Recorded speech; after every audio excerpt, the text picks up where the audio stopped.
de una onda esférica cuando uno se encuentra muy lejos de la fuente y la antena receptora es muy pequeña, ¿vale? En cualquiera de los casos, ¿vale? Lo cierto es que las ondas planas son campos electromagnéticos, son ondas electromagnéticas y son muy útiles y por eso hay que sabérselas. ¿Por qué son útiles las ondas planas? Bueno, pues básicamente son útiles porque es una forma de representar cualquier campo electromagnético a partir de una suma, de una serie de ondas planas con los coeficientes correspondientes, que pueden ser coeficientes con un valor absoluto y una fase determinada, lo que es lo mismo. Realmente las ondas planas te permiten expandir un campo de la misma manera que las series de Fourier te permiten expandir en serie una señal. Las ondas planas, en su forma más simple, tienen el mismo aspecto exactamente que las exponenciales complejas de Fourier. De manera que existe una relación directa entre todo lo que uno sabe de Fourier y lo que uno puede llegar a aprender de ondas planas. En el caso de Fourier se hace un desarrollo de una señal que cambia en el tiempo. En el caso de las ondas planas, pues el problema es un poco más complicado, ¿vale? Pero lo cierto es que al ser exponenciales complejas, pues se entiende bastante bien por qué una suma ponderada de exponenciales complejas puede representar cualquier campo. Porque conceptualmente no hay ningún salto demasiado grande con respecto a lo que se hacía con Fourier, ¿vale? ¿Qué ocurre? Bueno, pues ocurren cosas como que, claro, como las ondas planas son ondas electromagnéticas y las ondas electromagnéticas son vectoriales, claro, las ondas planas en general son vectores. Y además, según la forma en la que se ordenan las componentes X e Y de las ondas planas, uno puede definir diferentes tipos de lo que el otro día os adelantaba que se llamaba polarización, ¿vale? Entonces, con respecto a lo que uno estudia en señales, el problema que tienen las ondas planas es que, además, añaden un cierto carácter vectorial, que en ocasiones complica un poco lo que es el análisis matemático. El otro día hicimos definiciones importantes, ¿vale? Que hay que intentar no olvidar. La primera es que en una onda plana, el frente de fase, es decir, el lugar geométrico de los puntos que tienen la misma fase es un plano, ¿vale? Por eso se llama onda plana. Además, las ondas planas que nosotros vamos a estudiar en esta asignatura se llaman ondas planas homogéneas. Y lo que quiere decir es que todos los puntos del frente de fase no tienen solamente la misma fase, sino que además también tienen la misma amplitud. Todos los puntos del frente de fase tienen la misma fase y la misma amplitud, ¿vale? Además, le dimos nombres a las cosas. Llamamos sobre uno... Perdona, estoy con lo de siempre, se me voy a poner el modo ahí.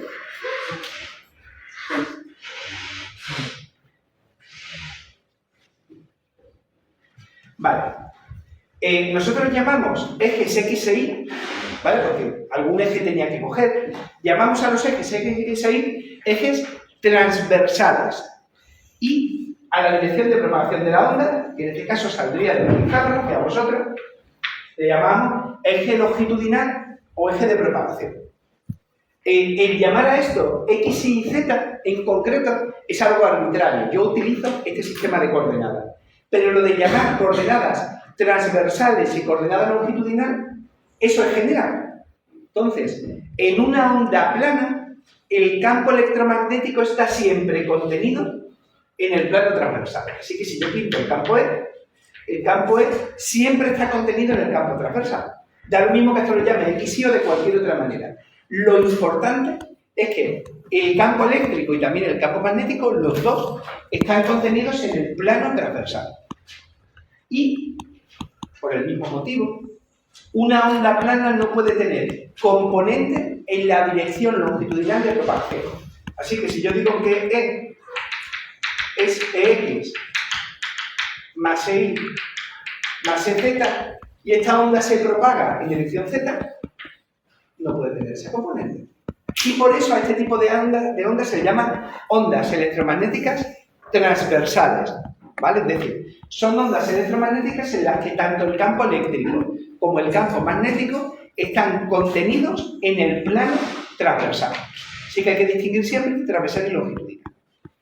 Esto es interesante porque cuando vayáis a estudiar, no sé, el cable coaxial, el año que viene en medios de transmisión, también nos van a definir un plano transversal y un plano longitudinal. Entonces, cuando uno tiene un cable, un cacho cable, pues también se define. El transversal es el corte y el longitudinal es hacia dónde se extiende el cable.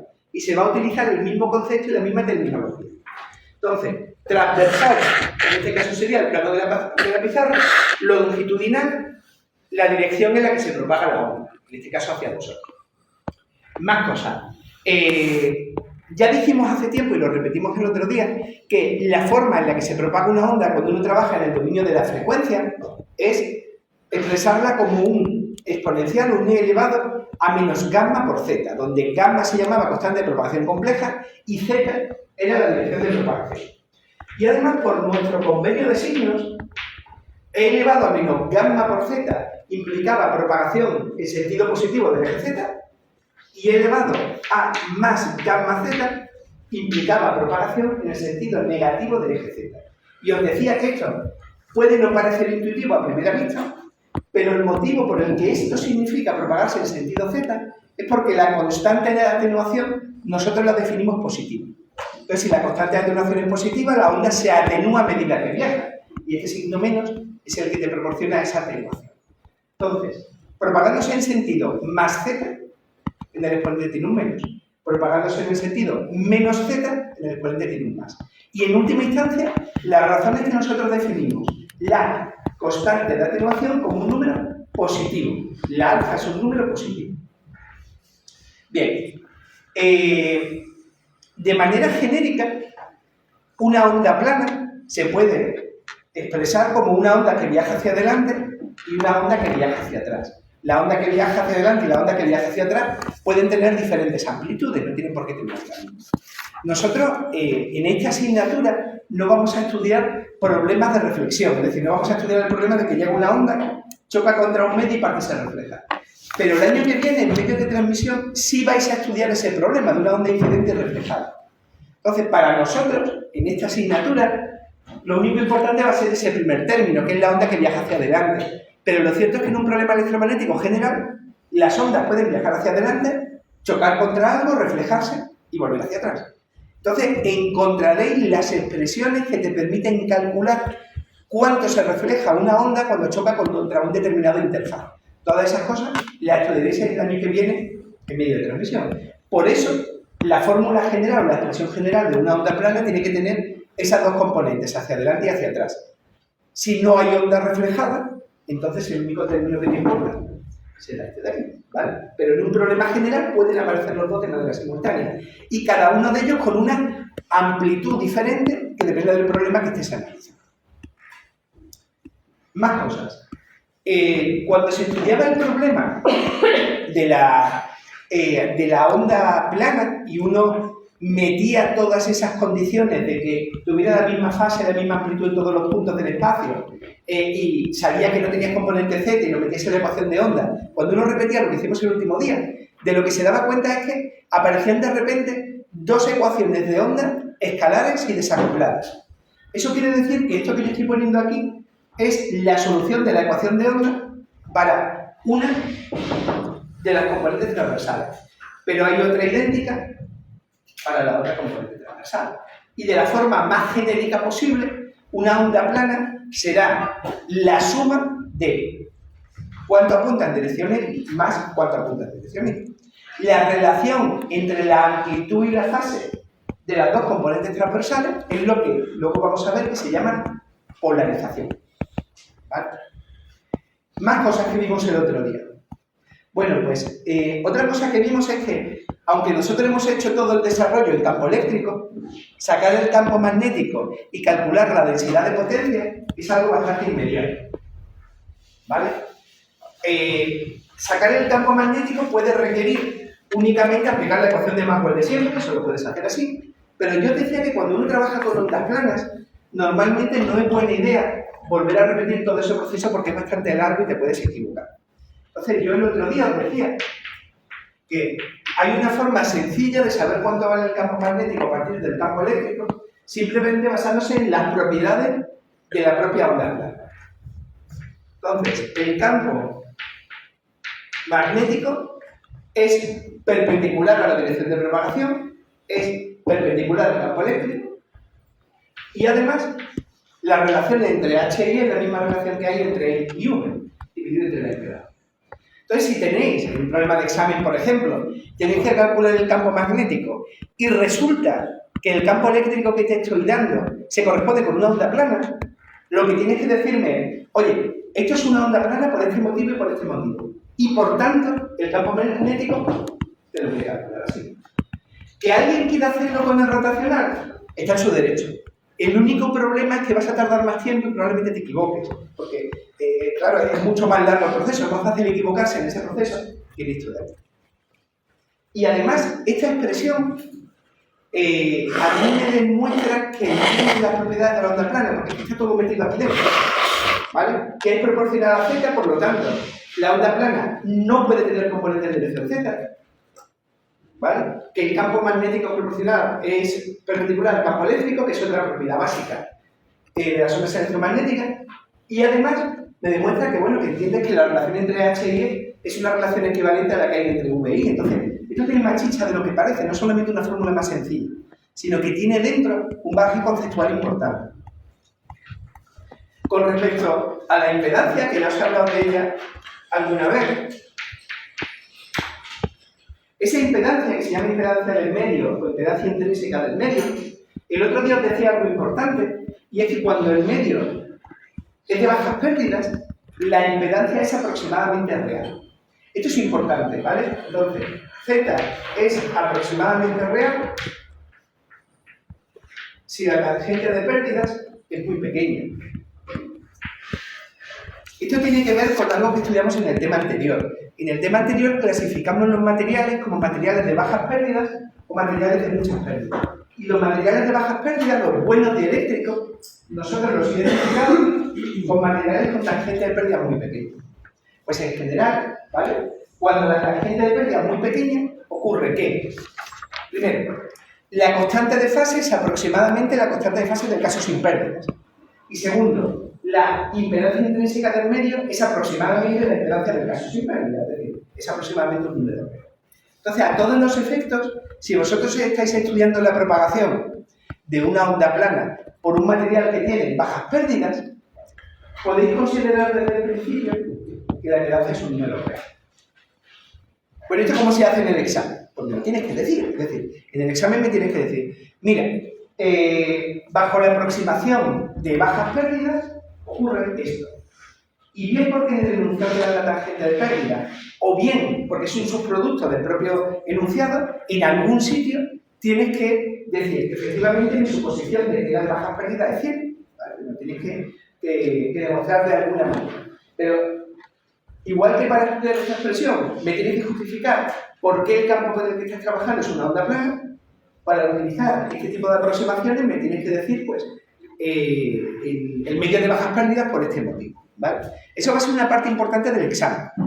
Intentar justificar por qué utilizo las expresiones que estoy utilizando. Por favor, no cosas muy largas, o sea, algo cortito, ¿vale? Pues el medio de bajas pérdidas, porque la tarjeta de pérdida es muy pequeña y por lo tanto se puede demostrar que este es un número real, ya está, es una línea. Pero yo ya sé que sabéis por qué estoy utilizando esa expresión. De la misma manera, cuando uno tiene E y tiene H, lo siguiente que tiene que hacer es calcular el vector de Poynting y a partir de aquí calcular la densidad de potencia media, por ejemplo. Otro punto importante de las ondas planas es que las ondas planas se extienden de menos infinito a infinito. Son una idealización, ¿vale? No existen en la realidad. En las ondas planas, cuando uno resuelve un ejercicio de onda plana, normalmente trabaja con la densidad de potencia. ¿Por qué? Porque si tú integras la densidad de potencia de menos infinito a infinito, lo que ocurre es que el resultado te da infinito, ¿vale? Básicamente porque las ondas planas no existen en la realidad. Entonces tú no puedes calcular cuál es la potencia total que lleva una onda plana. Pues infinita, no tiene sentido. Pero sí que puedes calcular la densidad de potencia. Y cuando uno calcula esa densidad de potencia, pues le salen cosas que uno debería ser capaz de identificar.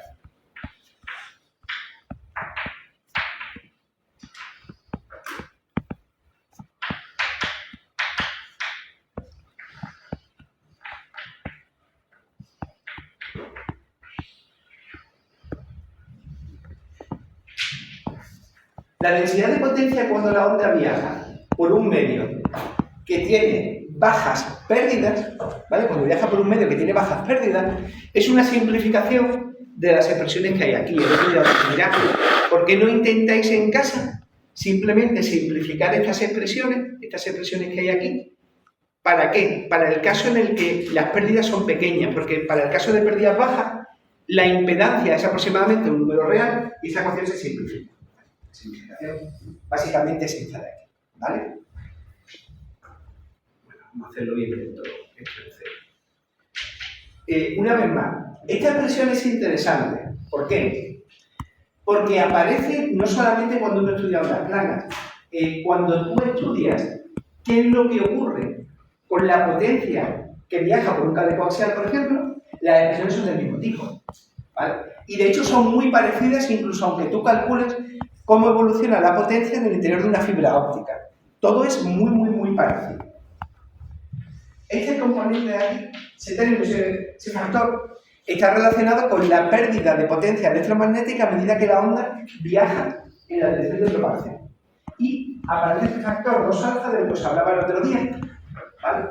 Que de alguna manera lo que te indica es que la densidad de potencia decae con la distancia como elevado a menos 2 por alfa y por zeta, donde esa alfa es la constante de tendencia. Este término de aquí es la potencia en el origen. Y una vez más, se parece mucho a las cuentas que uno se haría para calcular cuál es la potencia que se disipa en una resistencia. En una resistencia, la potencia media que se disipa es V cuadrado partido 2R. Bueno, pues con la analogía que siempre os digo, el campo eléctrico muchas veces uno lo puede asemejar a las cosas que sabe de las tensiones. Esto es una impedancia, V cuadrado partido por R, es básicamente la potencia que decae en una resistencia. Entonces, esta expresión es otra de esas típicas expresiones en las que hay más chicha de la que parece. ¿Por qué? Porque si te sabes la parte de circuitos, por un lado, y por otro lado entiendes cómo decaen los campos electromagnéticos cuando tienes pérdida, esta expresión de aquí es inmediata. Y esta expresión la vas a ver otras veces en otras asignaturas, ¿vale? Porque es la forma típica en la que decae la potencia de una onda cuando viaja. Me da lo mismo que sea por un cable o por cualquier otro sitio, típicamente una onda decae así, ¿vale? Ese decaimiento viene dado porque el material por el que viaja la onda absorbe energía electromagnética y la transforma en forma de campos, ¿vale? Son simplemente las pérdidas por disipación, vamos a decirlo así, ¿vale? Son las pérdidas porque parte de la energía electromagnética se gasta en calentar el material por el que viaja. Bueno, y por supuesto, para que no quede duda, acordaos que esto son vatios partidos metro cuadrado, porque no he integrado el vector de Poynting. ¿Y por qué no lo he integrado? Pues porque el vector de Poynting solamente lo puedo integrar en un área finita. Si lo integro de menos infinito a infinito, el resultado también da infinito, entonces no hemos hecho. Lo que hay aquí es la densidad de potencia de la onda plana a medida que va viajando en la dirección de propagación. ¿Vale? De momento bien. Este es el repaso rápido de lo del otro día. Y lo que vamos a empezar ahora, que eso ya no lo expliqué el otro día, es la polarización, ¿vale? La polarización es algo un poco tricky. A veces es lioso. Es un concepto básicamente geométrico y requiere pensar, requiere dibujar, requiere imaginarse la cosa ¿vale? Es decir, la polarización no es algo que uno deba intentar entender y estudiar única y exclusivamente a partir de las fórmulas matemáticas. Por supuesto se puede hacer así, pero no parece buena idea, ¿vale? Entonces, la forma en la que uno tiene que intentar entender la polarización, para empezar, es intentar comprender qué es lo que significa un campo electromagnético, ¿vale? Y qué quiere decir que un campo electromagnético es un vector. Al final, si uno eso lo entiende bien, la polarización solamente tiene que ver con cómo se están sumando dos vectores, ¿vale? Entonces, llevado a las últimas consecuencias, si uno entiende bien la física del problema, desde el punto de vista matemático, en realidad lo único que estás haciendo es sumar dos vectores. Lo que pasa es que, bueno, como todo tiene su chicha. Vamos a empezar poniendo las componentes transversales, ¿vale? Que para mí las componentes transversales son la componente X y la componente Y. ¿Vale? Entonces, esto,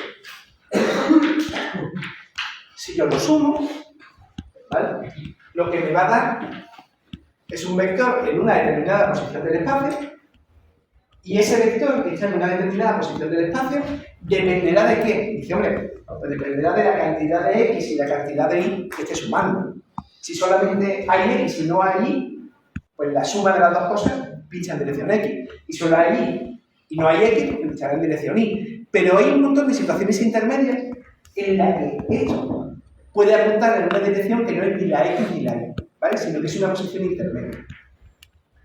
Hasta aquí es la parte fácil, ¿vale? Porque yo creo que todo el mundo entiende que cuando sumas dos vectores, pues lo que te sale es un vector, ¿vale? Que apunta a una dirección intermedia entre los dos. Aquí viene. ¿Dónde viene el punto que es un poquito más complicado de la polarización? Pues el punto que es un poquito más complicado de la polarización viene cuando te das cuenta de que estas dos cosas que estás sumando ciertamente son vectores, pero en realidad lo que son ondas que tienen componente vectorial. Entonces, cuando sumabais dos vectores, típicamente en las asignaturas de matemáticas o en el instituto, cada uno de esos dos vectores iba multiplicado por un número real, ¿vale? 5x más 3y, pues habíamos terminado, 5x más 3y. Pero aquí, lo que multiplica cada uno de esos vectores no tiene por qué ser un número real.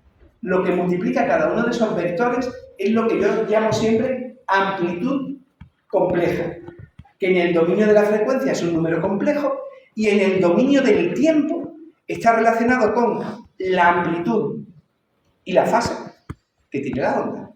Entonces, esta suma es más simple que un zapato cuando las amplitudes de los dos vectores son números reales.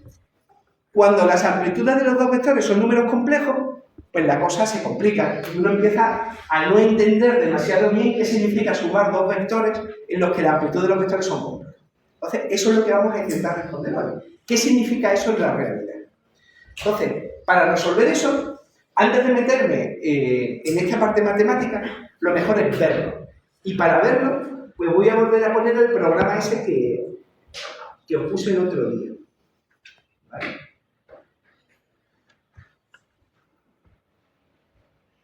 Es este.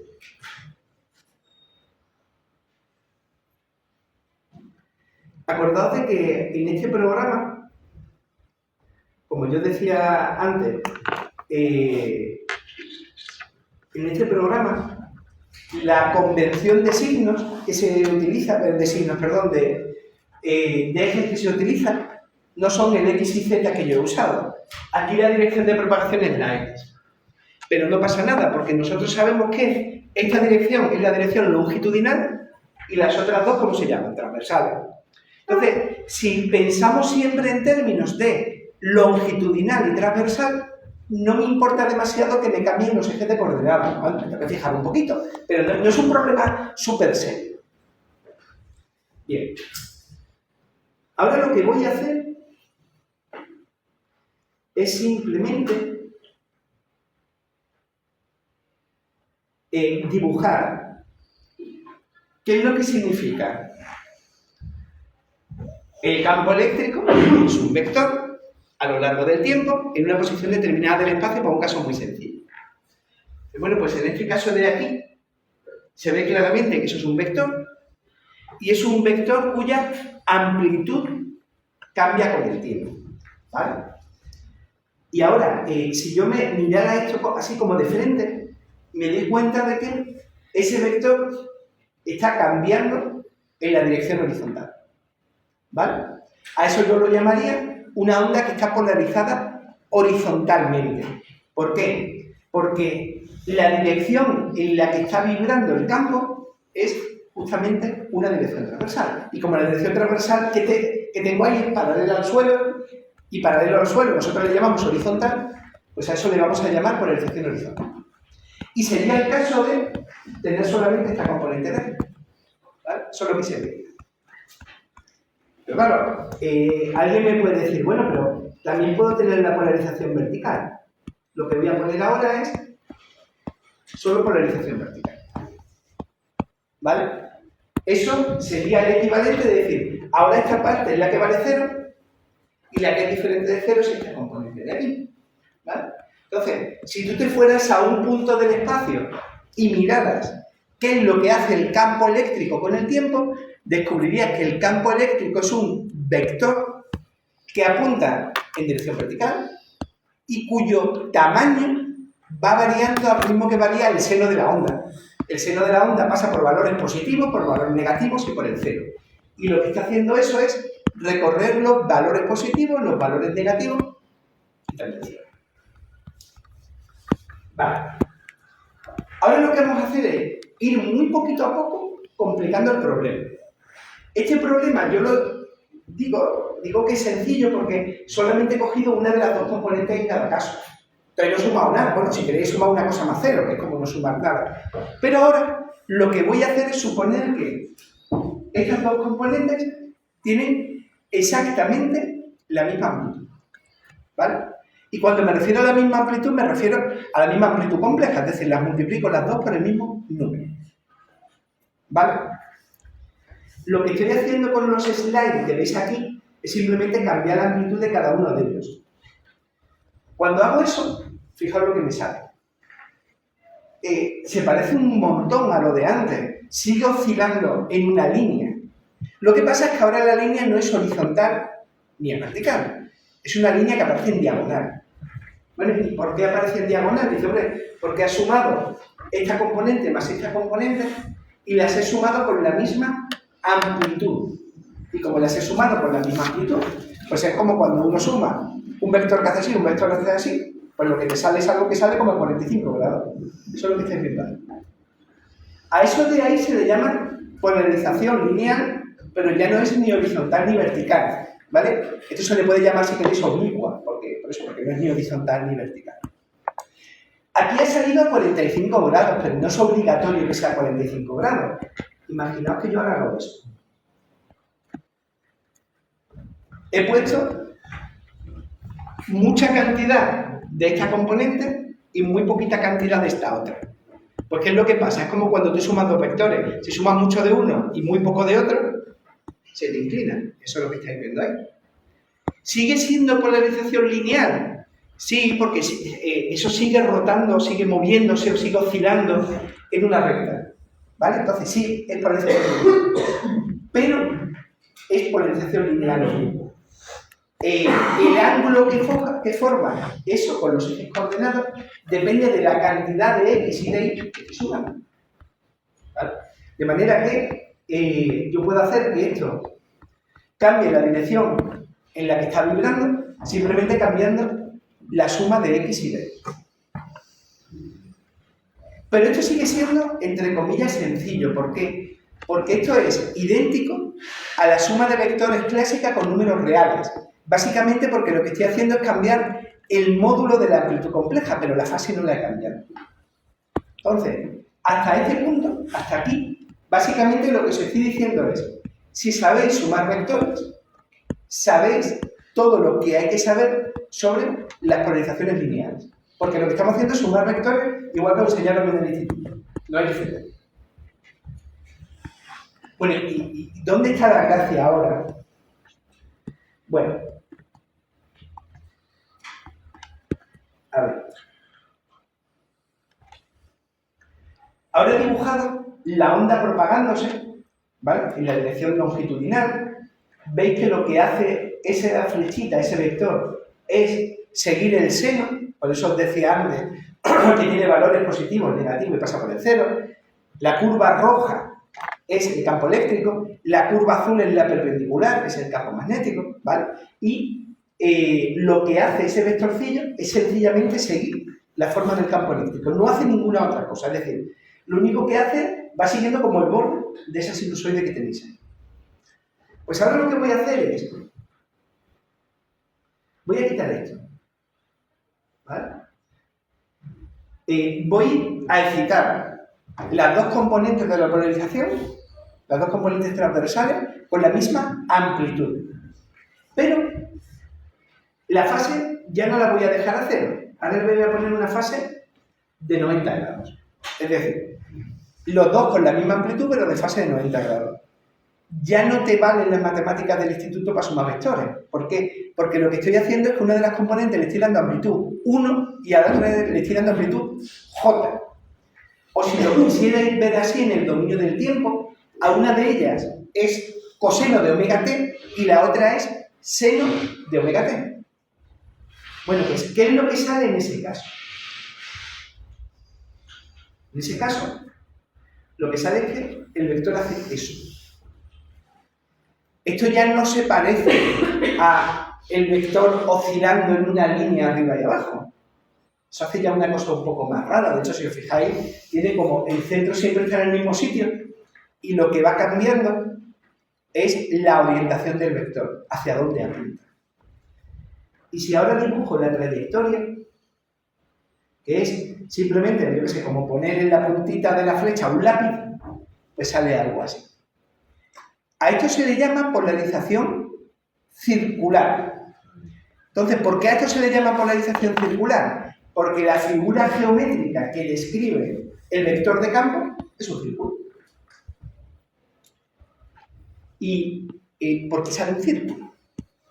Bueno, pues para entender por qué sale un círculo, aunque parezca mentira, os va a servir uno de los problemillas que hicimos en Faraday. No sé si os acordáis, pero cuando rotaba la espira, yo dije, mira, cuando la espira está rotando, hay una forma muy sencilla de poner esto, que es seno del ángulo de giro por X más coseno del ángulo de giro por Y. Y eso era una forma de expresar un giro. ¿Vale? ¿Os acordáis, no? Cuando estudiamos Faraday, vimos diferentes formas de que cambiara el flujo.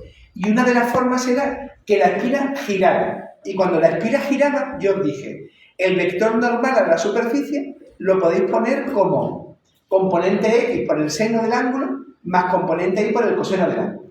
Y todo el mundo vio que eso básicamente es lo que hacía el giro. Aquí está pasando igual. Es que a la componente Y y a la componente X le he puesto la misma amplitud, pero la fase relativa es de 90 grados, es decir, este de aquí se está moviendo a un ritmo coseno y este de aquí se está moviendo a un ritmo seno. Así que cuando tú sumas estos dos vectores, ¿vale? Pero no los sumo siempre en fase, sino que a veces se suman en fase y a veces se suman desfasados, así, hacen así. Lo que te sale justamente es ese circulillo que veis ahí. Ese círculo que estáis viendo es la forma geométrica del vector de campo eléctrico a lo largo del tiempo. Y se le llama polarización circular. ¿Por qué me ha salido circular? Eso lo explicaré en más detalle después, pero básicamente es porque le he puesto la misma amplitud y de fase de 90 grados. ¿Vale? Es decir, me he ido a un caso muy especial. Misma amplitud de fase de 90 grados. Si yo dejo el desfase de 90 grados, pero la amplitud no es la misma, va a pasar algo que yo creo que todos imagináis. Pues, si le dejo el desfase de 90 grados, pero ahora la amplitud no es la misma, como que se me achata un círculo. ¿Y cómo se llama un círculo achatado? Es una elipse. ¿Vale? A esto se le llama polarización elíptica. Y ahora vais a ver cómo, a partir de esto, podemos degenerar de alguna forma en la polarización lineal que visteis al principio. Aquí lo que he hecho es, he dejado igual la componente horizontal y la vertical la he puesto más pequeña. La voy a poner todavía más pequeña. Se sigue achatando la elipse. La voy a poner todavía más pequeña. Se sigue achatando la elipse. ¿Qué creéis que va a pasar cuando esa componente de ahí, en lugar de ser muy pequeña, se anula? Pues esto termina degenerando en la polarización lineal. Y ahora, si queréis, lo hago a la inversa. ¿Vale? Ahora tenemos polarización lineal, solamente estoy sumando una de las componentes y empiezo a sumarle la otra componente desfasada a 90 grados. Pues veo una elipse muy achatada, una elipse un poco menos achatada a medida que voy subiendo, y si vuelven a tener la misma amplitud, pues lo que termino viendo es ese círculo que se llama polarización circular. La polarización circular, por lo tanto, es siempre la suma de dos ondas planas perpendiculares entre sí, con la misma amplitud y de fase de 90 grados, y si me apuráis, de 90 o de menos 90. ¿Vale? Es decir, si el desfase fuera, en lugar de 90 grados, de menos 90 grados, seguiría siendo un círculo, solo que giraría en el otro sentido. ¿Vale? Bueno, pues vamos a ver si es verdad. Aquí he puesto desfase de 90. Ahora lo que voy a coger es un desfase de 270 grados, que es menos 90. Lo que tendría que pasar es esto mismo, solo que rotable en el otro sentido.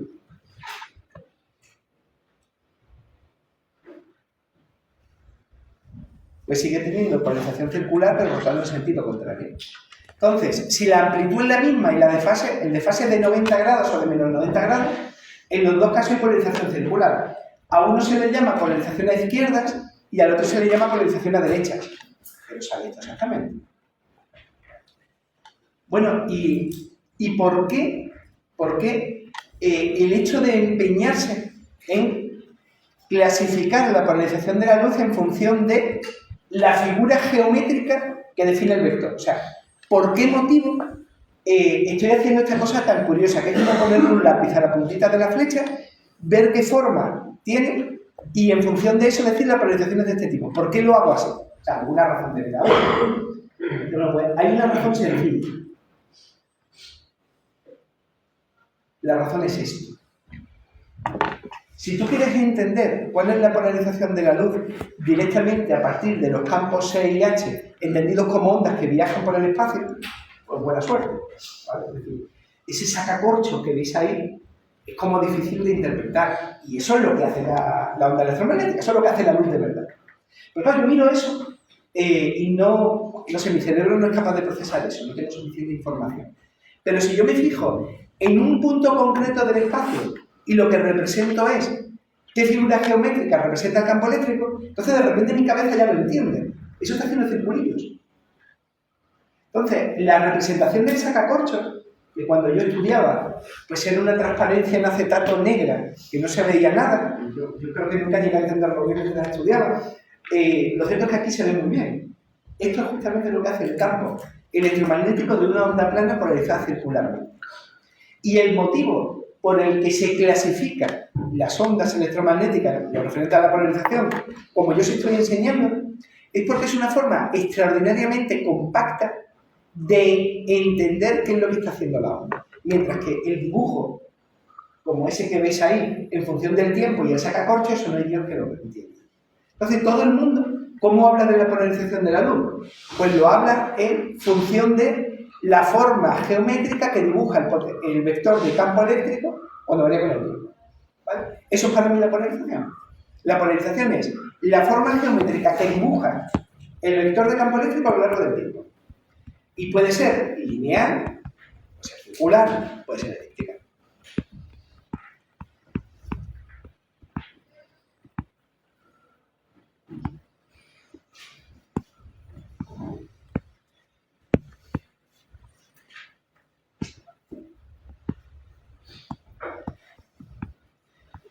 Bueno, hasta ahora os he puesto solo en la polarización circular misma amplitud y diferente desfase, pero los desfases siempre han sido 90 y 270.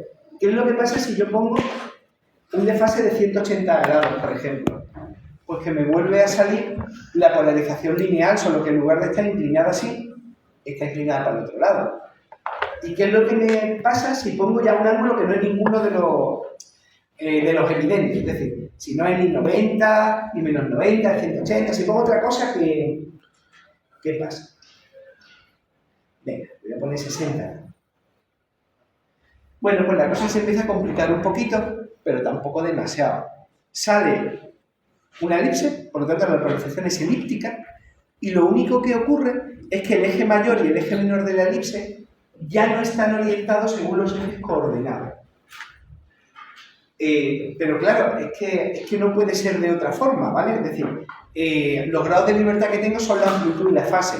Si la fase no sigue 90 y menos 90, no son esos números que cuadran con los ejes coordenados, sino que lo cambian, pues la elipse también se te gira. ¿Vale? Concluyendo, ¿vale? Las ondas electromagnéticas son vectores, ¿vale? Una onda plana se puede expresar como la combinación lineal, como la suma de una onda plana en una de las direcciones transversales más otra onda plana en la otra dirección transversal. Por lo que es lo mismo, la onda plana se puede expresar como la suma de dos ondas planas perpendiculares. Bien, esas dos ondas planas perpendiculares se suman a partir de sus amplitudes complejas, es decir, se suman por un módulo y una fase. Bueno, pues el módulo y la fase te determinan el comportamiento de la onda, y a eso se le llama polarización. El nombre que le ponemos a la polarización está relacionado con la figura geométrica que dibuja ese vector de ahí. Si ese vector dibuja un círculo, polarización circular. Si dibuja una elipse, polarización elíptica. Y si dibuja una línea recta, polarización lineal. ¿Vale? Bueno, pues ahora lo que quedaría sería, vamos a ponerle matemáticas a esto. Es decir, esto que acabamos de ver, uno tiene que ser capaz de alguna manera de ponerlo en fórmulas.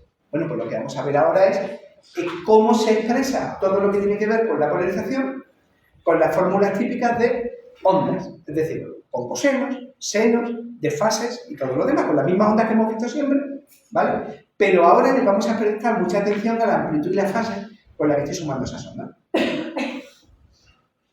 ¿Sí? ¿Se sigue más o menos bien? Venga. A ver, voy a esperar esto. El programita este creo que lo tenéis en el campus virtual, ¿vale? O sea que creo que podría usarlo. Si por cualquier motivo no está, porque se me ha olvidado ponerlo visible o lo que sea, me lo decís y lo pongo, ¿vale? Creo que debería estar, pero no lo he comprobado.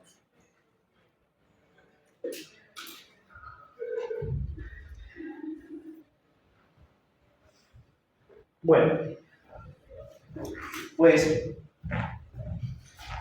el punto de partida, ¿vale? Esto es lo que vamos a ver justo después de un descanso. El punto de partida es la expresión que tenéis arriba. Entonces, lo que voy a hacer única y exclusivamente es leeros la expresión que hay arriba. Es decir, vamos a intentar entender lo que hay aquí. Lo que tengo ahí arriba es una onda plana que viaja en dirección z. Y por lo tanto, la única variable que aparece es la variable z y no tiene componente e sub z. Solamente tiene componente e sub x y e sub y. E sub x y e sub y son las componentes transversales de la onda. Vale. Esa onda está expresada de manera general, ¿vale? Por lo tanto, puede viajar hasta que no haga la simplificación correspondiente por un medio que presente pérdidas. Y por eso, multiplicando al coseno, hay un término que es e elevado a menos alfa multiplicado por z. ¿Vale? Si la alfa vale 0 o estoy en el origen de coordenadas en z igual a 0, ese término sería la unidad. Pero de manera general, ese término e elevado a menos alfa por z, lo que me indica es cómo se atenúa el campo. Bien, delante del e elevado a menos alfa z, hay un número que está puesto en valor absoluto. ¿Vale? Esa es la amplitud que tiene la onda en el origen. Y además, si os fijáis, hay una amplitud diferente para la componente x y para la componente y. Hay una sub 0 x y hay una sub 0 y. Es decir, hay una componente de amplitud diferente para x y para y. Eso es lo que en el programita este de aquí yo tocaba aquí abajo. Esto que veis que yo tocaba, eso es básicamente el módulo de x y el módulo de y. Venga, 30 segundos. Omega t menos beta z es una onda en el dominio del tiempo, por eso aparece omega t, y beta z hace referencia a que la dirección de propagación de la onda es la dirección z. Y ahora, el último término dentro del coseno es una fase, θ sub x, y otra fase, θ sub y. Esas fases no tienen por qué ser iguales, ¿vale? El primer sumando tiene dirección unitaria x unitaria, el segundo dirección y. Y ninguno de ellos es dirección z porque la onda viaja en dirección z, ¿vale? Entonces, lo que tengo ahí arriba es eso. Una onda que viaja en sentido positivo a un punto concreto del eje de propagación. Y ese punto concreto del eje de propagación, como puedo escoger el que yo quiera, voy a escoger z igual a 0 simplemente porque es más cómodo y me quito el término elevado a menos alfa por z. Entonces, paso número 1 es, de manera arbitraria, pero no se pierde nada de información por hacerlo así, me pongo en el origen, z igual a 0. Y el término elevado a menos alfa por z, pues desaparece, y el término beta por z, pues también pasa a valer 0, ¿vale? De manera que lo que me queda es una expresión que depende de omega t. Es decir, me queda una función de una única variable, solamente de una, que es el tiempo. Claro, una onda en general depende del tiempo y del espacio, pero si me voy a una composición concreta del espacio, pasa a depender solo del tiempo. ¿Vale? Así que lo que estoy haciendo ahí es sumar un coseno que tiene una amplitud y una fase con otro coseno que tiene otra amplitud y otra fase. Y ese seno y ese coseno están orientados según la dirección X, el primero de ellos, y según la dirección Y, el segundo. El resultado de esa suma es un vector que cambia con el tiempo. ¿Por qué sé que cambia con el tiempo? Pues porque es una función de t, del tiempo, y solo de t. ¿Por qué sé que es un vector? Bueno, pues porque es la suma de dos vectores a su vez. Entonces, lo que estoy representando ahí es el vector de campo eléctrico, ¿vale? En el origen de coordenadas en z igual a 0, variable con el tiempo. Lo que estoy pintando ahí, de hecho, es exactamente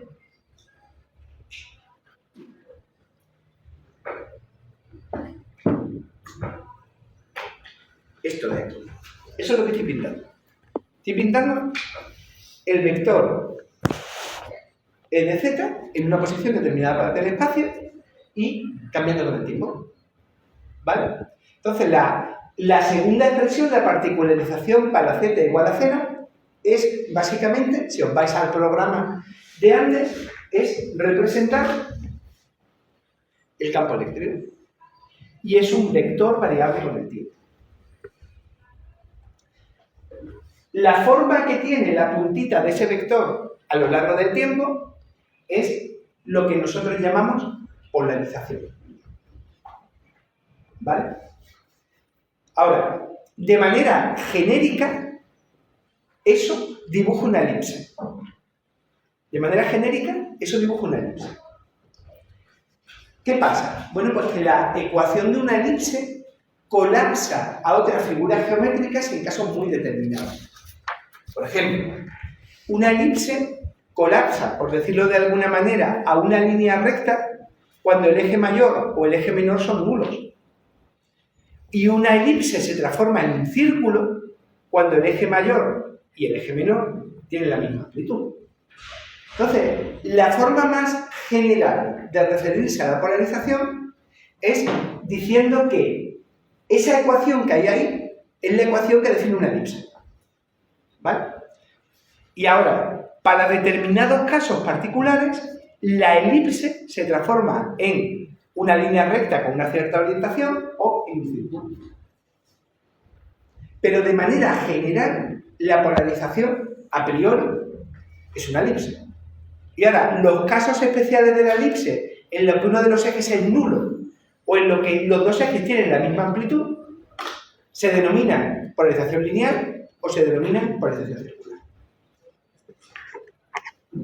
¿Sí? ¿Se entiende más o menos la idea? Entonces, esto es la ecuación de una elipse, y ahora lo que vamos a ver es esa ecuación de la elipse, que es una ecuación general, en qué casos se reduce a lo que yo he llamado polarización lineal y polarización circular. Siempre que la polarización no sea ni lineal ni circular, pues sea polarización elíptica. ¿Vale? Bien.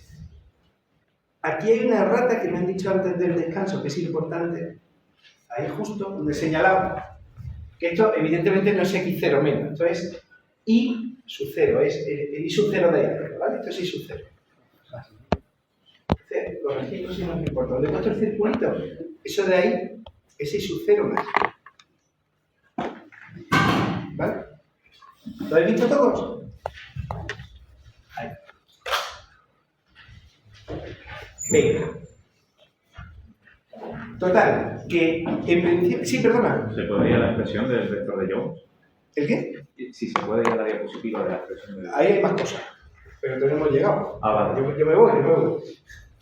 Estos dos están cambiados. Pues, si queréis ya lo corregimos todo, tienes toda la razón del mundo. Si os vais a la siguiente transparencia, aquí donde se pone el dedito, la I va arriba y la X va abajo. ¿Vale? Lo corregiré.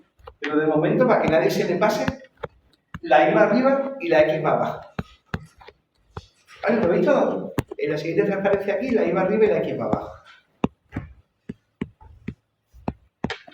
¿Sí? ¿Hemos corregido las dos cosillas? Venga. Bueno, pues ahora hay que remangarse y decir la polarización en su forma genérica es una elipse, pero yo tengo que saber en qué casos concretos se transforman en polarización lineal, horizontal, vertical o oblicua, ¿vale? Eso es lo que tengo que hacer ahora. Ahora me tengo que aprender en qué casos concretos la polarización elíptica, que es general, se transforma en lineal o circular. Entonces vamos por partes. Caso lineal, ¿vale? Lineal horizontal, lineal vertical y lo que se llama oblicuo. La lineal horizontal y la lineal vertical son como los casos evidentes, porque es que solamente tienes, de las dos cosas que se suman, solamente tienes una. Entonces, si de las dos cosas que se suman solamente tienes una, pues está claro que es horizontal y vertical. Entonces, ¿qué tiene que pasar para que sea oblicuo? Pues para que sea oblicuo lo que tiene que pasar es que tienes horizontal y vertical, pero las dos se están sumando con la misma fase, o si queréis, restando, pero las dos con la misma fase. Entonces, la horizontal y la vertical son como las evidentes, es que solamente tienes en esa suma una de las componentes, la otra es nula. Y la oblicua es que las dos amplitudes son diferentes de cero, ¿vale? Pero las dos son reales, es decir, estás sumando o restando las dos componentes. Sería lo que yo os decía antes del descanso, que era sumar vectores como sabíais en el instituto, sumando con números reales. Entonces, o bien una de las dos componentes es nula, o bien las dos componentes simplemente se están sumando o restando, pero ahí no aparecen complejos.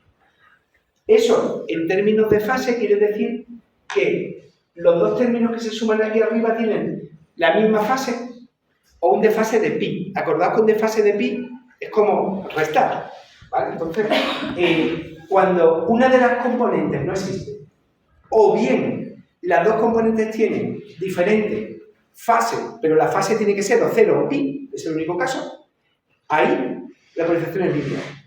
Y si tiene un desfase de pi tercio, pues ya no es lineal, ¿vale? Solamente es cuando el desfase es 0, es decir, tiene la misma fase, o cuando el desfase es pi.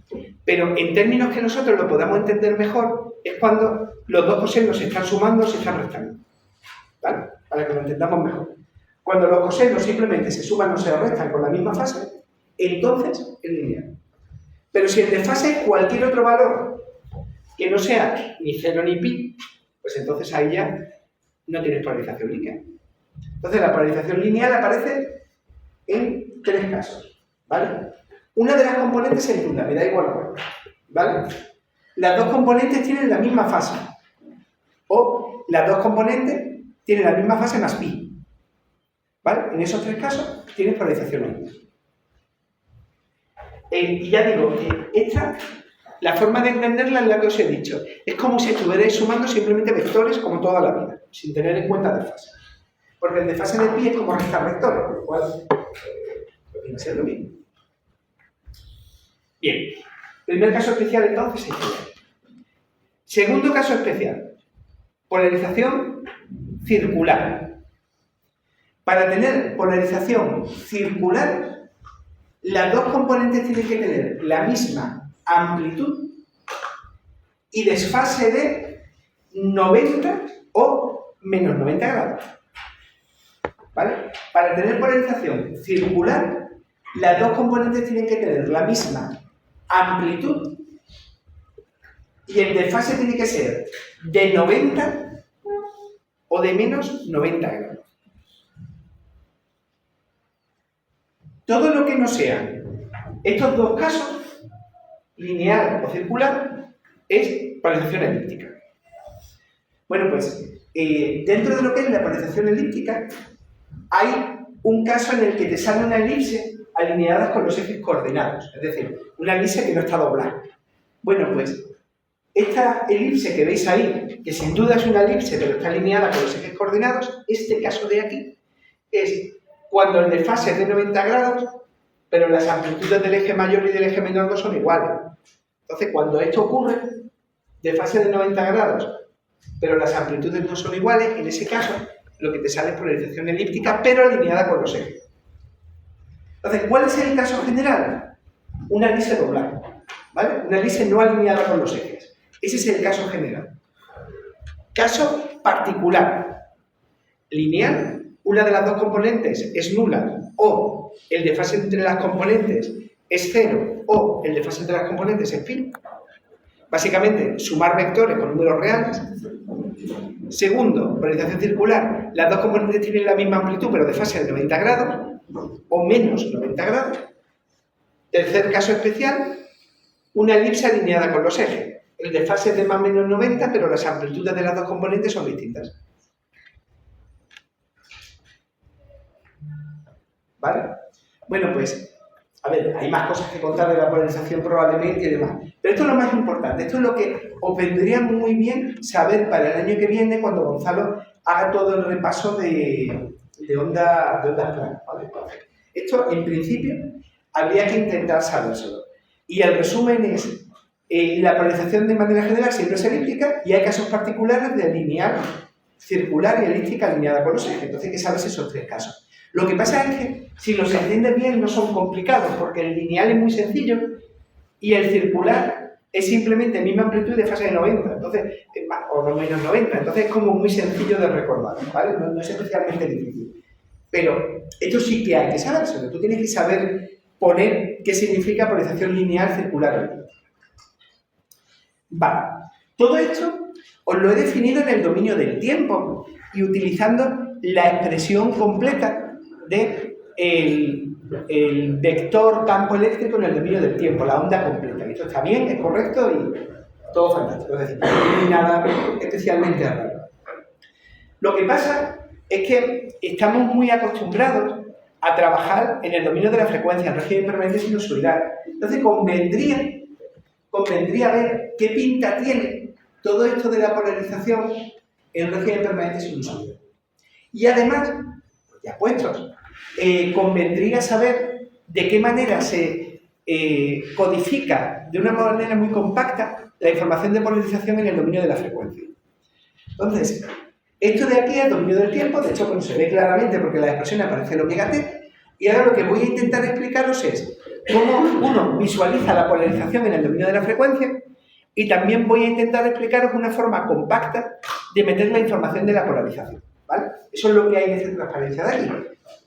En esta transparencia, la idea es todo lo que aparece es dominio de la frecuencia, todo lo que aparece son amplitudes complejas. Esa es la diferencia fundamental con respecto a la anterior. Bien, la primera expresión, la que tenéis arriba. Bueno, pues lo que tenéis ahí arriba es básicamente la amplitud compleja de una onda plana que se propaga en dirección z, ¿vale? Particularizada en el origen, particularizada para z igual a 0, ¿vale? Lo que tenéis arriba es la amplitud compleja de una onda plana que se propaga en dirección z, particularizada para z igual a 0. Veréis que hay dos sumandos. El primero apunta en dirección x, el segundo apunta en dirección y. Y en cada uno de esos sumandos aparece un número complejo multiplicando un módulo por e elevado a j fase, está puesto en polares, ¿vale? Pero eso que tenéis arriba es básicamente una onda plana en el dominio de la frecuencia. ¿Por qué no aparece el omega t, etcétera? Dice, hombre, porque estoy en el dominio de la frecuencia, ¿vale? El módulo de lo que tenéis ahí arriba se corresponde con lo que antes multiplicaba a los cosenios. La fase de la exponencial se corresponde con la fase que había dentro de los cosenios, ¿vale? Entonces simplemente pasar del dominio del tiempo al dominio de la frecuencia. Entonces, lo de ahí arriba es la amplitud compleja de una onda plana que viaja en dirección z en el orden. Por darle la vuelta, imaginaos que yo en un examen te pongo algo que tiene ese aspecto de ahí arriba, ¿vale? Te pongo, yo qué sé, 5x más 3ji, ¿vale? Yo te pongo eso. Y te empiezo a preguntar cosas sobre eso. Bueno, pues lo primero que tú tendrías que hacer es identificar eso que veis ahí como una onda plana.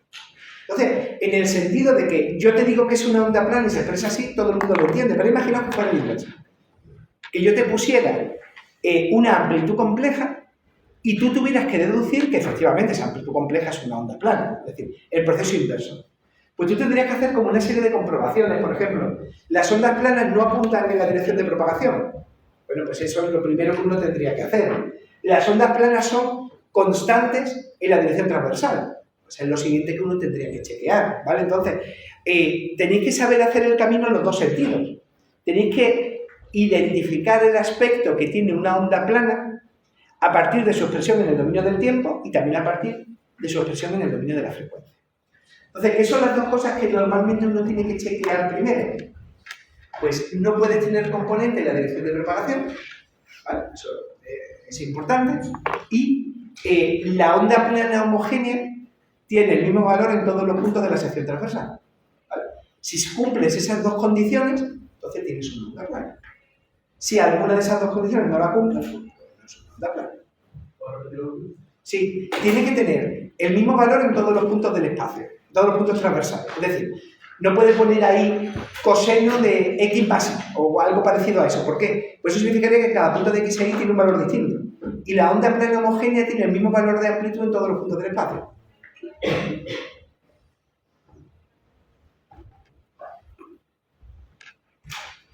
Bueno, después vamos a ver un problema tipo, un ejercicio tipo de una onda plana, ¿vale? Un ejercicio sencillito, simplemente para fijar un poco de idea.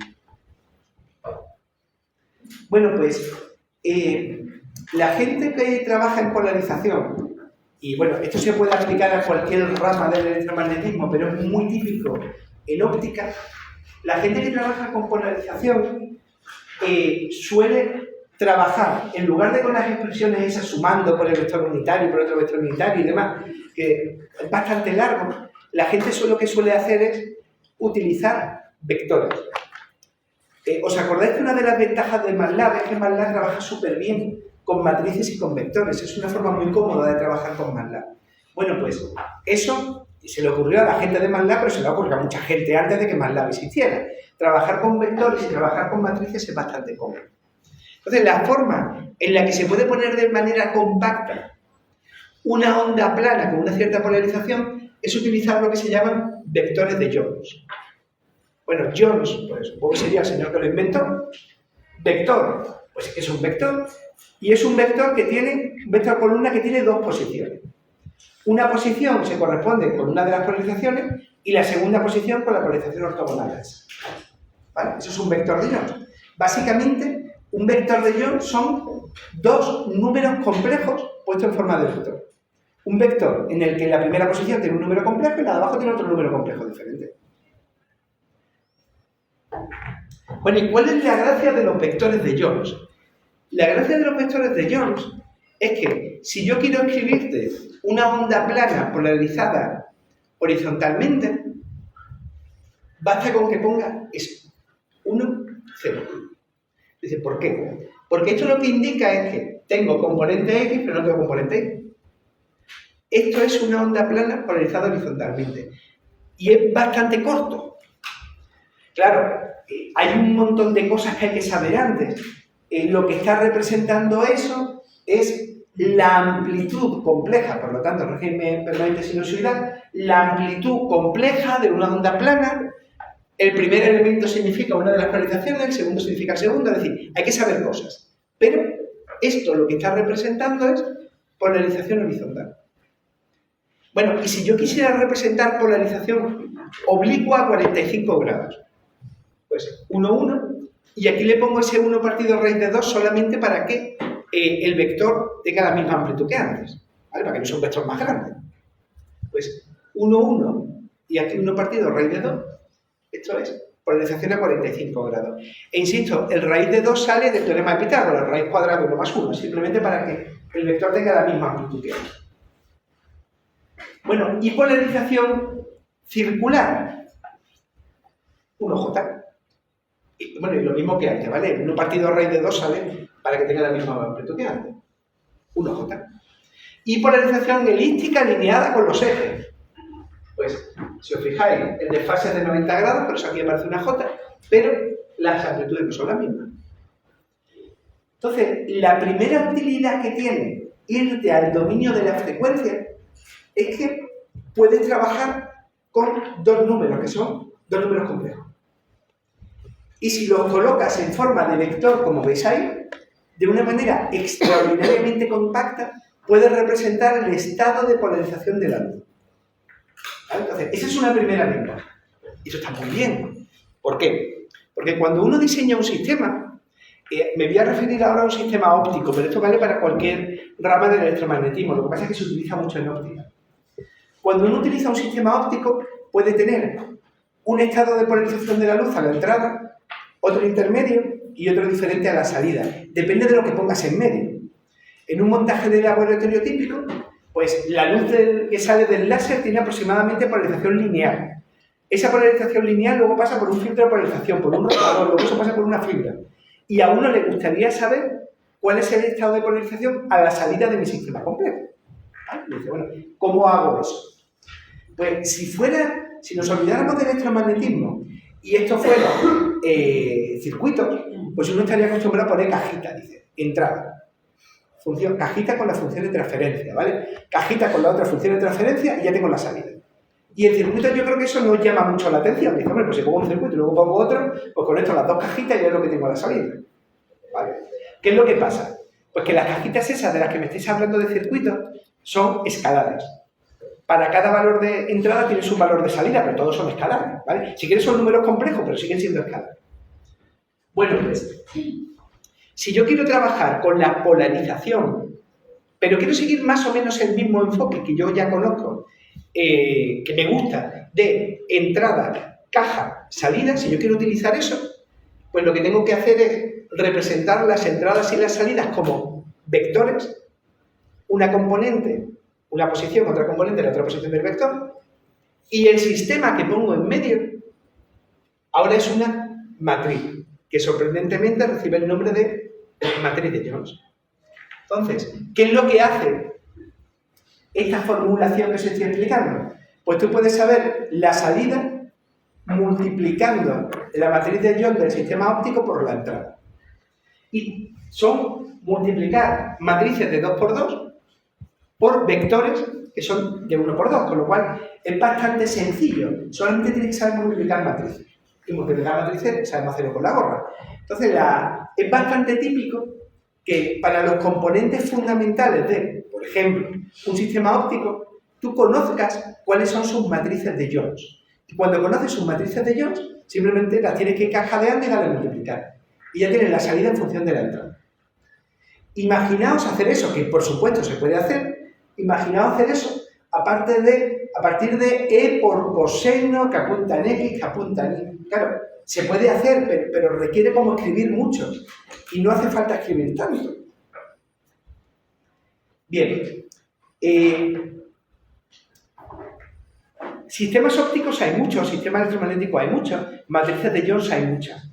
Pero hay algunas que son especialmente importantes. Y una de las que es más importante es una que se llama polarización horizontal o polarizador horizontal. ¿Vale? Un polarizador en general. Entonces, ¿alguien se ha acordado de tener una gafa de sol polarizada? ¿Sí? Venga. ¿Quién viene con una gafa de sol polarizada? Venga, que venga, que tú tienes gafa de sol polarizada. Venga, vente, y tú también. Venga. Hace falta eso y un móvil, pero el móvil también tiene todo el mundo, ¿vale?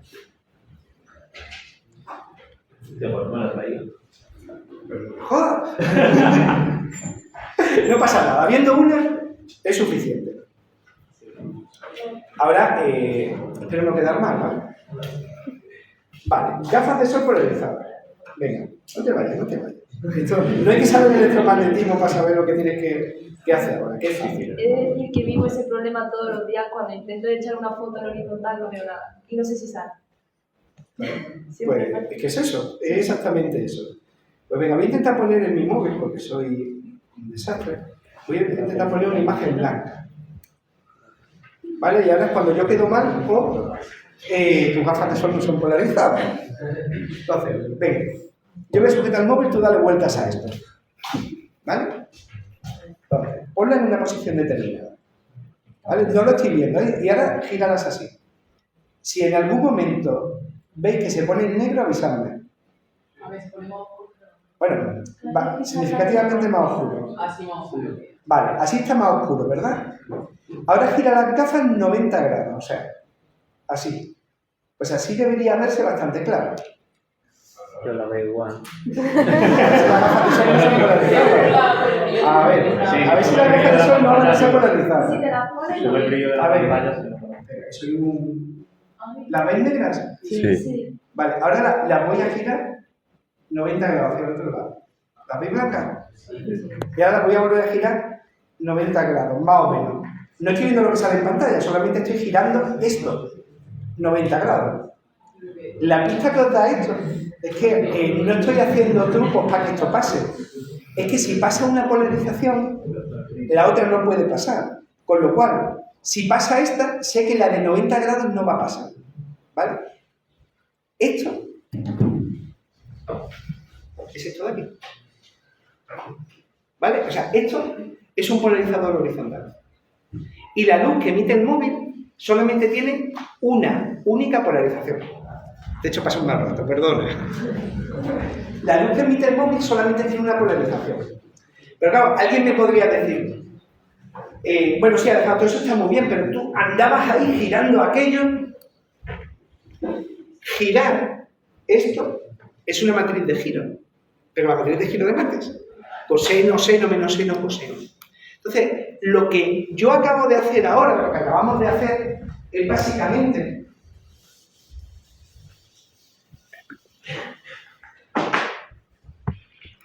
concatenar un sistema que es el móvil que emite luz polarizada, no sé en qué dirección, en alguna, ¿vale? Y luego tengo mi filtro de polarización que lo giraba con respecto al móvil, ¿vale? Bueno, pues, si el móvil emitiera así y la gafa polarizada dejara pasar esta polarización, lo que significaría es que si ahora cojo el móvil y pongo las gafas en la otra dirección, no se ve nada, ¿vale? ¿Qué es lo que ocurre? Pues lo que ocurre es que para que el experimento funcione, lo que hemos tenido que hacer es poner esto a 45 grados, a 45 y a menos 45.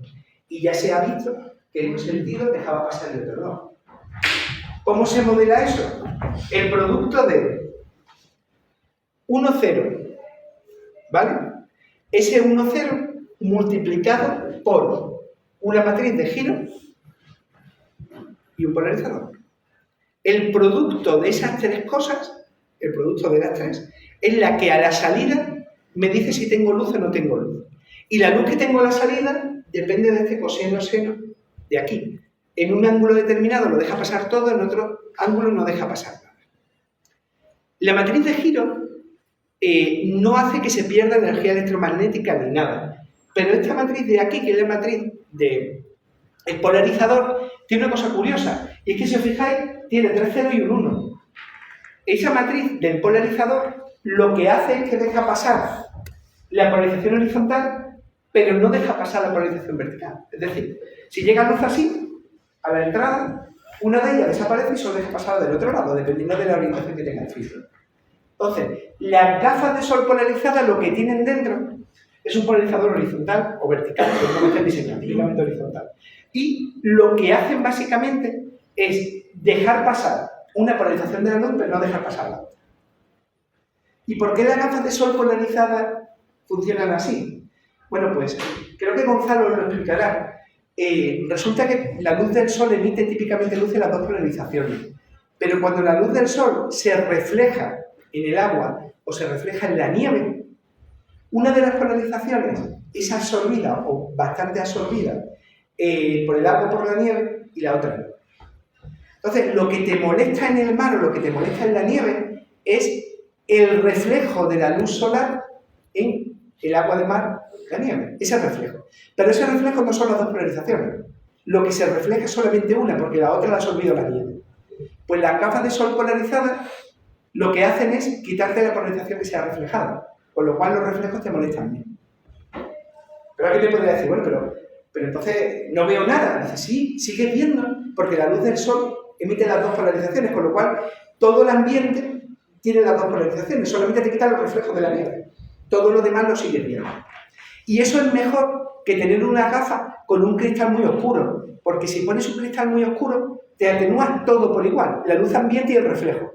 Pero mientras las gafas de sol polarizadas te lo atenúan todo, porque están un poquito oscuritas, pero aparte te eliminan mucho más la componente de reflejo que la otra. Bueno, pues se puede demostrar, ya digo, yo creo que Gonzalo lo explicará, se puede demostrar por qué en interfaces horizontales, la nieve normalmente suele estar así, el mar suele estar horizontal, ¿vale? ¿Por qué en interfaces horizontales una de las polarizaciones de la luz se absorbe mucho más que la otra? ¿Vale? Eso tiene que ver con algo que se llama incidencia y incidencia unívocua, que no estudiamos nosotros, pero vais a estudiar el año que viene. Entonces, el resumen de todo esto. La polarización de la luz es importante, se utiliza a diario, y la forma de trabajar con la polarización de la luz y que uno se puede hacer cuentas sencillas sin escribir chorizones enormes es utilizar esta notación del vector de Jones y de la matriz de Jones. Y dos de las más típicas son el polarizador y el rotador. Y si realmente se está, o sea, una de las polarizaciones de la luz se está perdiendo, se está perdiendo energía a la onda, sí, y potencia y eso, porque las gafas no están ardiendo. Bueno, quitando luz. No están. Al final, la polarización que no pasa se va a algún sitio. Entonces, solamente pueden ocurrir dos cosas. La luz que no pasa se dispersa, es decir, se refleja y se dispersa, o la luz que no pasa calienta el material, ¿vale? No desaparece en la nada, ¿vale? Entonces, típicamente, lo que pasa, la gafa lo que tiene es como, si tú lo miraras muy, muy profundamente, lo que tiene es como una rejilla que deja pasar una de las polarizaciones y no la otra. Y lo que hace esa rejilla básicamente es absorber la polarización que no pasa. También se refleja un poco, pero un poquito la absorbe. Pero la cantidad de energía que se disipa ahí es extraordinariamente pequeña. Pero digo a la inversa, si las gafas se quemaran por absorber eso, no te quiero decir cómo sería tu retina. Porque claro, lo que absorbe, si te quitas las gafas, pues iría a tu retina. Entonces, no contribuye a aumentar la temperatura de la gafa. O sea, la cantidad de energía que lleva eso es muy pequeña, pero no es suficientemente grande como para saturar la célula fotosensible de tu retina. Es decir, no es suficientemente grande como para que para ti sea molesto, pero no es tan grande como para causar daños. Pues sí, cuando estás en la nieve te puedes quemar la piel y te puedes quemar la retina, ¿vale? Pero ya digo, no contribuye a elevar la temperatura de la gafa demasiado. Antes se te quema la retina que aumenta mucho la temperatura del cristal de la gafa. Pero sí, tienes toda la razón, o sea, en algún sitio se va. Vale. A ver, una última cosa de teoría. El otro día me preguntasteis a algunos, yo definí la onda plana como me pongo muy lejos de la fuente. Si estoy muy lejos de la fuente, veo el círculo, y como lo llamas que un trocito del círculo, lo veo como si fuera plano. Y eso es lo mismo que pasa en la Tierra, que te puede parecer que es plano, que sea cerca. Entonces hubo gente que un par de personas que me preguntaron, sí, pero eso, a partir de ¿cuándo es el límite? O sea, ¿cuándo puedo considerar que el círculo es plano? Por decirlo de alguna manera, lo cual es una pregunta bastante sensata, ¿no? Entonces, simplemente, aquí lo que he hecho es intentar explicaros el criterio que típicamente se utiliza en problemas de radiación para decirte que la onda esférica que está emitiendo la fuente, para tu receptor, a todos los efectos va a ser como una onda plana. Es decir, simplemente explicaros que hay un criterio matemático, arbitrario, ¿vale? Pero hay un criterio matemático que es el que se suele utilizar en la práctica, ¿vale? Entonces, el caso es Esta transparencia la he añadido ayer, ¿vale? Por eso no la tenía encima, pero no importa. Para explicaros lo que tenéis que ver ahora, eso no va a importar mucho. Tenéis vuestro transmisor, ¿vale? Y tenéis vuestro receptor a una cierta distancia, muy lejos. Y la pregunta es, ¿qué pasa si yo aproximo un círculo por una recta? Pues si aproximas un círculo por una recta, lo que pasa es que te estás equivocando, porque un círculo no es una recta. ¿Vale? Ya está. Bueno, pues la segunda pregunta es, venga, vale, siempre me voy a equivocar, pero ¿cuánto es lo máximo, ¿vale?, que me permito, entre comillas, equivocarme para yo decir que ese círculo se parece mucho a una recta? ¿Vale? Si fuera en 3D, ya os imagináis que sería una esfera y un plano, ¿vale? Pero no se dibuja en 3D, por eso pongo el círculo en la recta. Pues mirad, en una onda plana, el punto P y el punto P', que están en la misma recta, en una onda plana tienen la misma fase. ¿Por qué? Por definición. La onda plana se define como que todos los puntos que tienen la misma fase están en un plano. Entonces, como lo que he dibujado ahí, esa línea recta en la práctica es como si fuera un plano, lo que estoy diciendo es que en esa línea azul que veis ahí, todos los puntos tienen que tener exactamente la misma fase. Si fuera una onda plana perfecta, eso es lo que ocurriría. ¿Pero qué ocurre? Dice, bueno, que es mentira, que cuando yo tengo mi fuente, que está ahí en el punto O verde, la fase de lo que va en dirección recta es diferente de la fase de lo que va en dirección oblicua. ¿Por qué? Pues simplemente por el camino. Este camino de aquí es más corto que el camino de arriba. Y como es más corto, pues la fase acumulada es más corta en ese trozo que en el trozo de arriba. El teorema de Pitágoras, ¿vale? Simplemente este trocito es más corto que el de arriba. Bueno, pues voy a calcular cuál es la fase que de verdad de la buena tiene la onda en ese punto P'. Que no va a ser igual que la fase que tiene en B. ¿Por qué no va a ser igual? Porque lo que radia tu antena es una onda esférica y no es una onda plana. Así que me calculo la fase que hay en P, la fase que hay en P' y lo resto. Y lo de decir calculo la fase puede parecer una cosa muy complicada, pero es que en este tipo de ondas la fase es multiplicar el número de ondas por la distancia, K por R. Eso es la fase, no tiene más. Entonces, puedo calcular el desfase y con una pequeña aproximación el desfase que sale ese día. Ese es el desfase que hay entre el punto P y el punto P'. Si me hubiera salido el mismo número, básicamente lo que estaría diciendo es que un círculo es igual que una recta. Pero es que un círculo no es igual que una recta. Por eso ahí me ha salido un desfase. ¿Vale?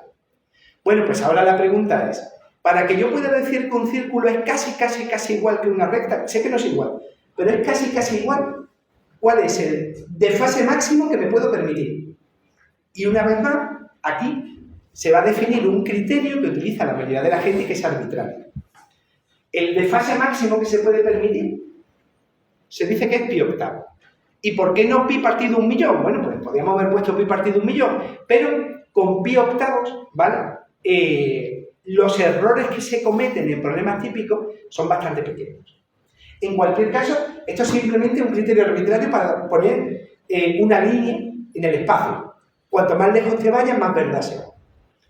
En cualquier caso, pi octavos es un número, bueno, no es despreciable, pero no es un número tampoco muy grande. Si llego a poner pi medio, hostia, no, 90 grados sí parece un número grandote. Y si llego a poner pi, son 180 grados, es la diferencia entre suma y restar. O sea, no puede ser más grande la diferencia. Pero pi octavos es un número lo bastante pequeño, como para que en la práctica no te ocasione problema. Entonces, la aproximación de una recta por una curva, yo la estoy traduciendo en el máximo error de fase que me voy a permitir es pi octavos. Y este número es el número que utiliza la mayoría de la gente para decir que puedo aproximar la onda esférica por una onda plana. Entonces, ya tenemos un criterio, aunque sea arbitrario, pero tenemos un criterio numérico. Ya no es si me voy muy lejos, se parecen mucho. Ya no es eso. Lo que yo digo es, si el error de fase que se comete por suponer que es una onda plana es más pequeño que pi octavo, a mí ya me vale la aproximación. Y ahora, a partir de ahí, si uno sustituye, le sale esta expresión de aquí. Si la distancia a la que me encuentro de la fuente es mayor que 2 por L al cuadrado partido por lambda, considero que puedo utilizar la aproximación de onda plana. R es la distancia y esa L que veis ahí es el tamaño de la antena receptora, ¿vale? Hay una relación con el tamaño de la antena receptora. Así que, si te vas muy lejos, muy lejos, muy lejos de la antena transmisora y tu antena receptora es chiquitina, probablemente vas a cumplir este criterio de sobra. Esta expresión ya no es la primera vez que la pongo, esta la puse al final del tema del dipolo hertziano cuando definí una cosa que se llamaba campo lejano. Bueno, pero es que esta expresión de aquí se llama distancia Fraunhofer y es la que se utiliza habitualmente como diferencia, como punto, que separa el campo lejano de lo que no lo es. Entonces, ¿cuándo puedes decir que estás en campo lejano? Puedes decir que estás en campo lejano cuando se cumple esta expresión. ¿Qué significa estar en campo lejano? Bueno, significa muchas cosas, pero una de las cosas que significa es que puedes olvidarte de la esfericidad y trabajar con el campo que te llega como si fuera una onda plana, ¿vale? Entonces, la gracia que tiene ponerlo, por ejemplo, así, que es normalizada la longitud de onda, como hemos hecho en la práctica, la gracia que tiene ponerlo así es que si os fijáis, si tu antena es el doble de grande con respecto a la longitud de onda, te tienes que ir 4 veces más lejos para cumplirlo con la condición de campo lejano, ¿vale? La relación no es lineal, la relación es cuadrática. ¿Qué pasa en la mayoría de los problemas de radiocomunicación? Lo que pasa en la mayoría de los problemas de radiocomunicación es que tu L es del orden de centímetros y tu R, en muchas ocasiones, es del orden de kilómetros. Entonces, claro, se ve a ojo lo que pasa en esta expresión. Si tu L es del orden de centímetros y tu R es el orden de kilómetros, siempre estás trabajando en zona de campo lejano. Siempre puedes aproximar lo que te llega como una onda plana. Entonces, el repetidor de mi hija, que está en lo alto del monte, ¿a cuánto está mi hija? ¿20 kilómetros? ¿25? Una cosa así. ¿Cuál es el tamaño de tu antena Yagi? Si el tamaño de tu antena Yagi, pues no llega a 1 metro. ¿1 metro? Pues si os fijáis, si tú aquí trabajas con algo que tiene dimensiones del orden del metro y aquí la R mayúscula es del orden de kilómetros, la aproximación de onda plana para la señal que llega a la antena de televisión de tu casa siempre es válida. Siempre estás colocado en campo lejano. Y esa es la situación típica en muchos problemas de radiocomunicación. No digo que sea en todos, pero en muchos problemas de radiocomunicación.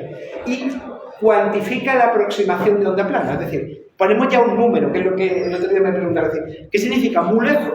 ¿Y qué significa que lo puedo aproximar? Pues muy lejos significa esto. Y que lo puedo aproximar por una onda plana significa esto. ¿Vale? ¿Se ve más o menos? Entonces, esto ya le pone números a lo que significa la aproximación de onda plana. Y estos números se utilizan mucho. De hecho, la distancia de Fraunhofer es la definición del comienzo del campo lejano. Bueno, a ver, lo dejamos aquí. Cosas. El